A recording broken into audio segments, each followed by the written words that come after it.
చెప్పుకోవాల్సిన సందర్భం ఉన్నది. ఇవాళ గీజగొండ అంటే మాకు కొండంత అండ.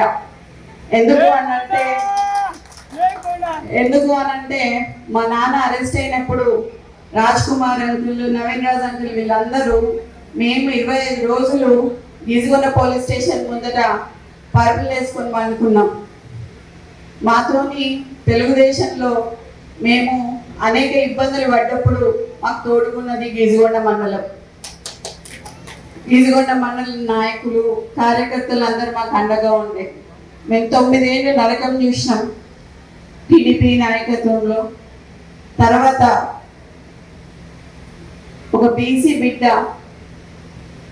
ఒక పటవారి వ్యవస్థని తన ఇంటి నుంచే నిర్మూలించాలని చెప్పి మొదట వాళ్ళ ఇంటి నుంచే వాళ్ళ నాన్న నొప్పించి పటవారి వ్యవస్థని తీసేసి ఆయన పేరులో పటేల్ని తీసేసి ఈరోజు రాజకీయం స్టార్ట్ చేసిన కొండా మురళి సామాన్య కార్యకర్తగా స్టార్ట్ చేసిండు. అట్లాంటి కొండా మురళి ఇవాళ కింగ్ మేకర్. ప్రతి నియోజకవర్గంలో కొండా అభిమానులు ఉన్నారు అని చెప్పడానికి అతిశయోక్తి కాదు. కంపల్సరీగా కొండా యువసేన అనేది ప్రతి నియోజకవర్గంలో ఉన్నది. కానీ ఈరోజు రేవంత్ రెడ్డి గారిని నేను కొన్ని ప్రశ్నలు ఏదలుచుకున్నాను. దాంట్లో భాగంగా మీరు మొదట పిసిసి కావాలని కోరుకున్నది కొండా సురేఖ, కొండా మురళీధర్ రావు గారు. ఆ రోజు వారు మాట్లాడుతూ కొండా మురళి గారి ఆదేశాల మేరకి కొండా సురేఖ గారు పిసిసి రేవంత్ రెడ్డి గారిని ప్రపోజ్ చేయడం జరిగింది. తర్వాత ఢిల్లీ స్థాయిలో కూడా ఆమె ప్రపోజ్ చేయడం జరిగింది. ఆ రోజు నువ్వు పిసిసి అయినాక ఫస్ట్ మొట్టమొదటిగా మా ఇంటికే వచ్చారు.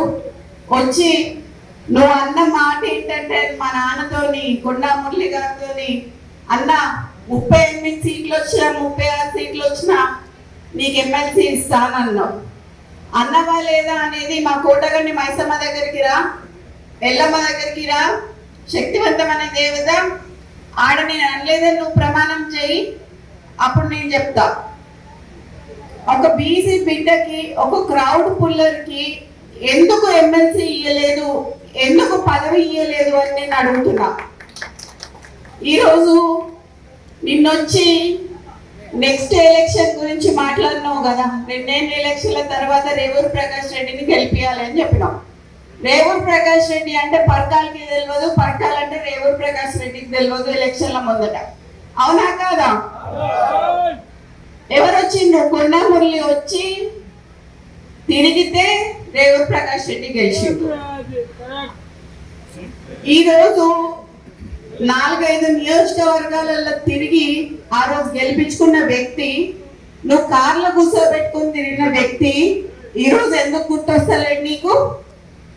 అంటే ముఖ్యమంత్రి అయితే కళ్ళు నెత్తికెక్కినాయా అని అడుగుతానా నేను నిన్ను? నాకు భయం లేదు. ఇవాళ పోతే రేపు 2 నాకు. ఎందుకు అని అంటే నా బిడ్డ, నా కొడుకు ఎవరన్నా చూసుకుంటారు వాళ్ళని. నేను ప్రజల కోసం పనిచేసేదాన్ని, నేను ప్రజల మధ్యలో ఉండేదాన్ని. ఈ రోజు మా నాన్న నాకు అట్లే పెంచిండు, నన్ను భయం లేకుండా పెంచిండు. నేనెవరికి భయపడను, సావుకి భయపడను.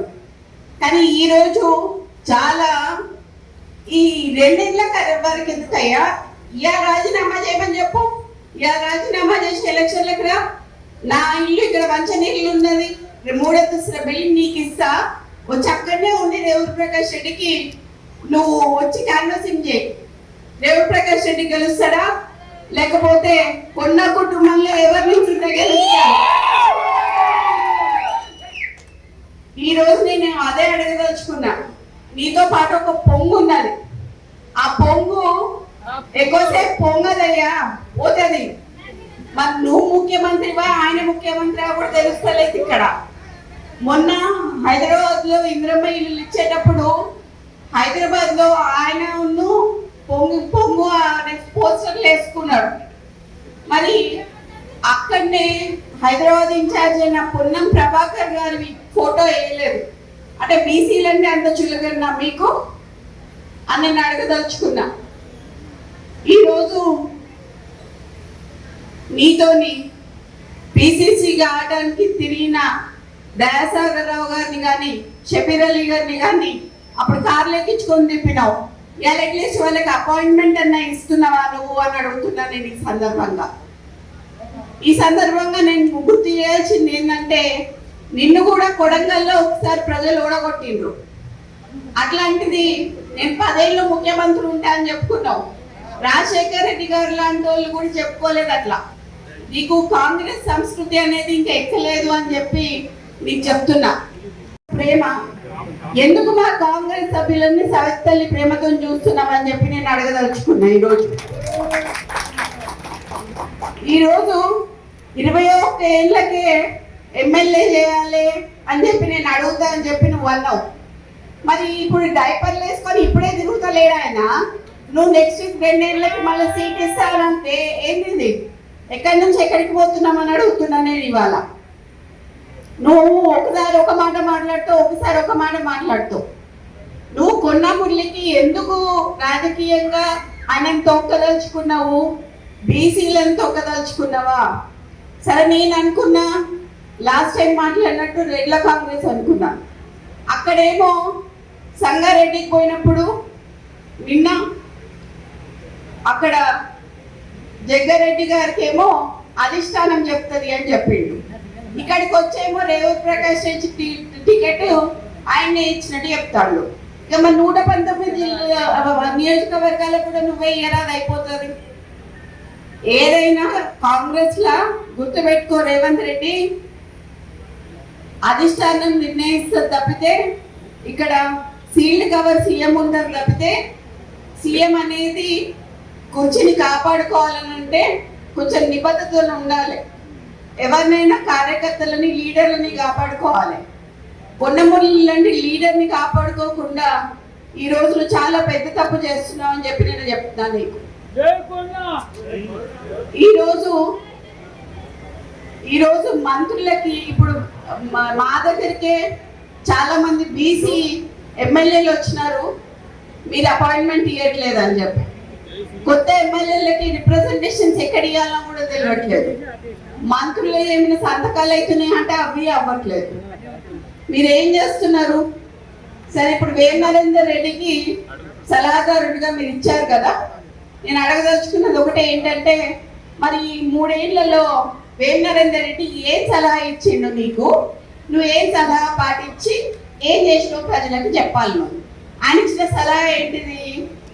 నీ తమ్ముడు ఒక షెల్ కంపెనీ పెడితే 200 కోట్ల ఆస్తి ఉన్న ల్యాండ్, గవర్నమెంట్ ల్యాండ్ నువ్వు దానదత్తం చేసావు నీ తమ్ముడికి. ఇట్లా నీ తమ్ముళ్ళు నువ్వు రాష్ట్రం మీద పడి తింటం తప్పితే ఇంకేం చేయలేదు. అట్లాంటిది నా ఇలాకాకు వచ్చి, కొండ ఇలాకాకు వచ్చి రేవంత్ ప్రకాష్ రెడ్డిని మళ్ళీ గెలిపించమని చెప్పడంలో నీ ఆంతర్యం ఏంటిది అని అడుగుతున్నా నేను ఇవాళ. ఎందుకు మాతో పెట్టుకుంటున్నావు? ఎందుకు మమ్మల్ని ఇట్లా చేస్తున్నావు? మేము కాపతనోళ్ళమమ్మా, మాకు వ్యవసాయం వచ్చి కానీ ఊడిగం చేయటం రాదు. మేము పద్మశాలోళ్ళం, మాకు నేత నేయటం వచ్చి తప్పితే ఊడిగం చేయటం రాదు. మీలాగా బ్రోకరిజం చేసి ఇవన్నీ చేసుకుంటే మీ చుట్టూ తిరుగుతున్న వాళ్ళు ఎవరైతే ఉన్నారో తప్పుడు సంకేతాలు పోతున్నాయి అని చెప్పి చెప్తున్నా మీకు. ఈరోజు నాకు ఏఐసిసి అన్నా, ఢిల్లీ అన్నా, అధిష్టానం అన్నా, రాహుల్ గాంధీ గారన్నా, సోనియా గాంధీ గారన్నా, ప్రియాంక గాంధీ గారన్నా గౌరవం ఉంది. వాళ్ళు ఖచ్చితంగా అన్ని చూస్తున్నారు, అన్ని అబ్జర్వ్ చేస్తున్నారు.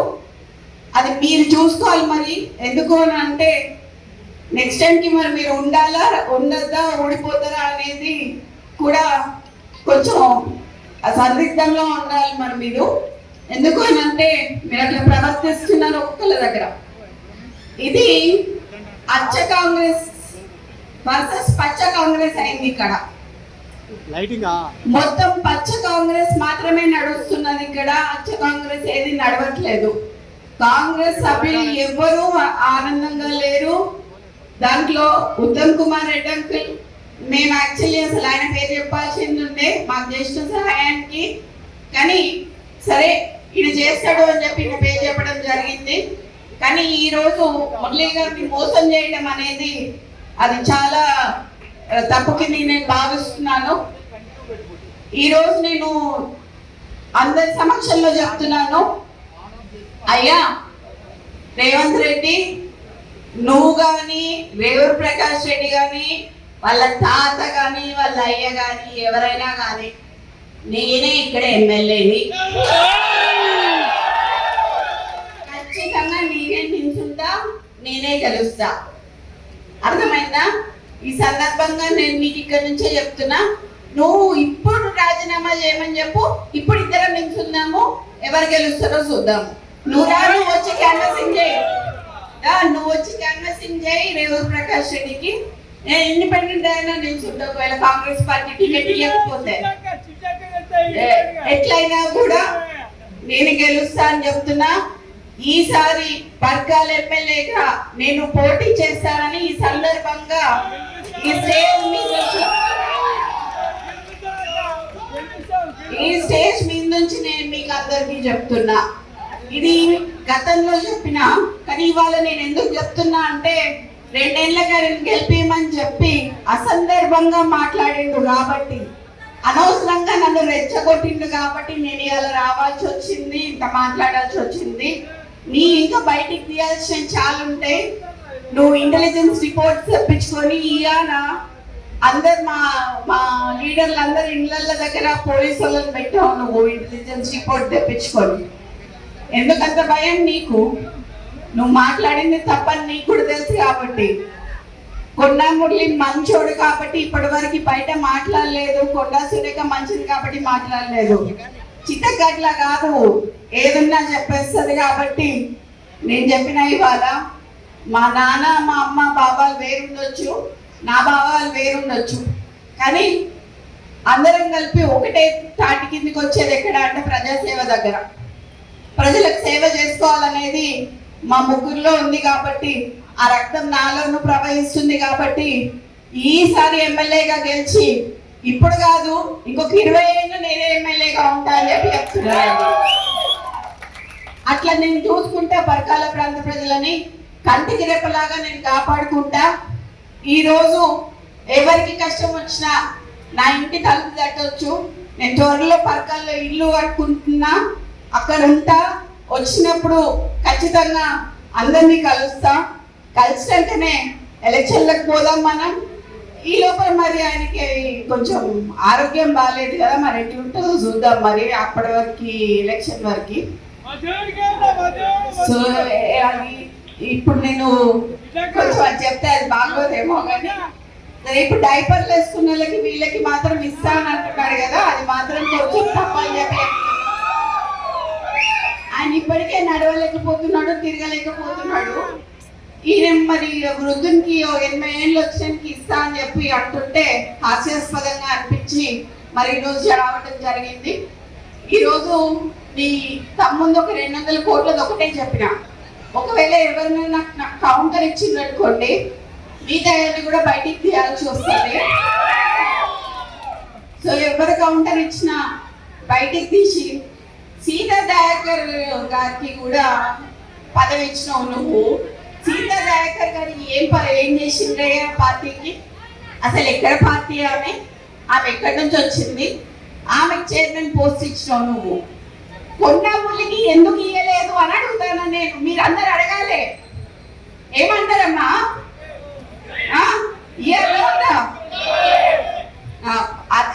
అది కొంచెం ప్రెస్ వాళ్ళందరికీ మీ అందరికీ చెప్తున్నాను సార్. నేను చెప్పాలనుకున్నా చెప్పిన దీనికి కౌంటర్ ఇస్తే మాత్రం నేను ప్రెస్ క్లబ్ లో కూర్చొని ప్రెస్ నోట్ రిలీజ్ చేసి మొత్తం ఉన్నాయన్నీ బయట పెట్టాల్సి వస్తుంది.